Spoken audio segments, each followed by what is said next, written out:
il existe beaucoup de fondations. Pourquoi as-tu créé M Fondation? Les associations, les fondations, les ONG, etc., mènent des actions méritoires. Il est urgent de mettre fin à la dégradation de la planète, à la prise de pouvoir du numérique sur la liberté individuelle. En 1948, lorsque la charte de l'ONU contenant des droits de l'homme a été signée au palais de Chaillot à Paris, l'Internet n'existait pas. L'écologie n'était pas à l'ordre du jour, mais plutôt à celui de la construction de Concorde. Aujourd'hui, le numérique s'insère dans tous nos espaces de vie. Notre planète se dégrade de jour en jour. Il faut donc accélérer le processus de correction.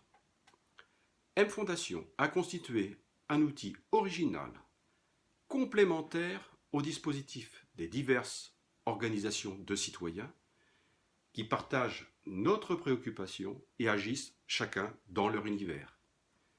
Cette accélération passe par une évolution juridique planétaire et la naissance d'un modèle économique, éthique, faisable et réaliste. Comment comptes-tu t'y prendre pour atteindre ces objectifs?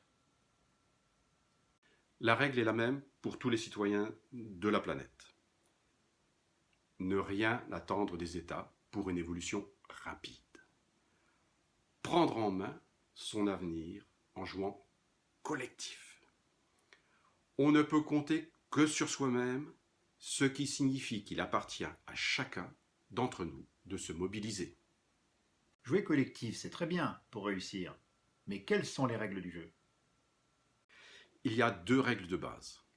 Toiletter le droit international, créer un nouveau modèle économique. Pour la première règle, il faut donc faire évoluer le droit international. Et comment faire évoluer ce droit? Grâce au numérique, le citoyen dispose de deux droits de vote. Le premier droit de vote, c'est celui que le citoyen d'aujourd'hui peut s'attribuer via les réseaux sociaux. C'est le vote e-citoyen qui a permis, par exemple, de déclencher le printemps arabe, aux femmes de dénoncer les atteintes à leur personne, etc. Le second droit, c'est celui que le citoyen peut manifester ou doit manifester par son bulletin de vote dans les urnes. M Fondation entend s'appuyer sur ce e-citoyen au moyen du numérique augmenté pour mener son action. Le numérique augmenté contient un Internet éthique. Comment vas-tu procéder pour engager un mouvement populaire en faveur du toilettage de la charte de l'ONU? Pour ce qui concerne le toilettage de la charte de l'ONU, cette demande doit être faite par les citoyens. Aussi, il vous est proposé de venir déposer un crayon dans les urnes mises à votre disposition le dimanche 9 décembre. En exerçant son droit de vote, matérialisé par le dépôt d'un crayon dans les urnes, chacun affirmera sa volonté de faire évoluer la Constitution de notre pays, en particulier dans son article 1, en y intégrant la notion de sanctuarisation.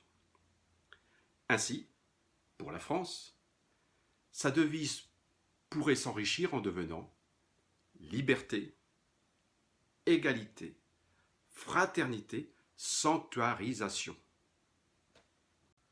Qu'est-ce que tu entends par sanctuarisation?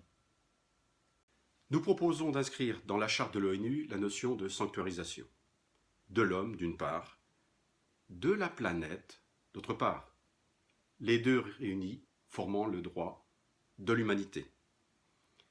Sanctuariser l'homme, c'est reconnaître que l'on ne peut pas porter atteinte à son corps ni à son esprit. C'est lui seul qui en a le libre arbitre dans le respect de l'autre, car il en est le souverain. Pour ce qui concerne la planète, il s'agit d'admettre qu'elle est un bien commun que personne n'a le droit de détruire. L'eau, l'air, essentiels à la vie, n'ont pas de frontières. La sanctuarisation de la planète engage la responsabilité de chacun des États qui nuisent aux autres. C'est un énorme chantier.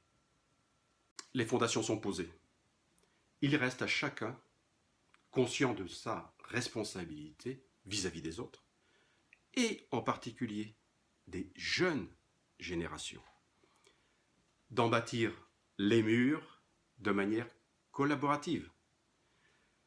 Quand tous les voisins s'unissent pour construire une maison, ça va vite. Comment penses-tu agir?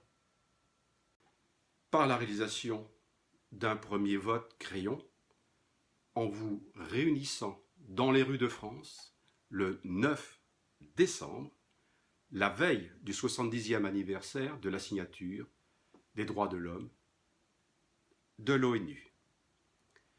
Je vous invite à prendre connaissance du contenu de cette première opération dans la vidéo appelée « Opération Crayon pour la planète ». Je répète, « Opération Crayon pour la planète ». Et dans notre site M-Fondation. Mais pour le volet économique, que proposes-tu? C'est l'originalité principale de M-Fondation, que vous découvrirez en allant sur son site. Pour atteindre ces objectifs, Dan, il faut de l'argent, ne serait-ce que pour constituer une équipe. Oui, l'argent, c'est le nerf de la guerre. Aussi, nous avons deux objectifs. Faire appel aux dons pour cette phase de démarrage, constituer un outil financier. M-Fondation s'est engagée dans la création de relais financiers pour développer les territoires, lutter contre leur paupérisation, le déshabillage des services publics, voire leur abandon, en s'appuyant sur la e-finance, la finance collaborative, etc. Chers étinautes, nous vous dévoilerons progressivement notre programme d'action. Qu'est-ce qu'un étinaute? Un étinaute, c'est un internaute qui opte pour le soutien et l'utilisation d'un Internet éthique. Un Internet qui ne s'empare pas de vos données personnelles.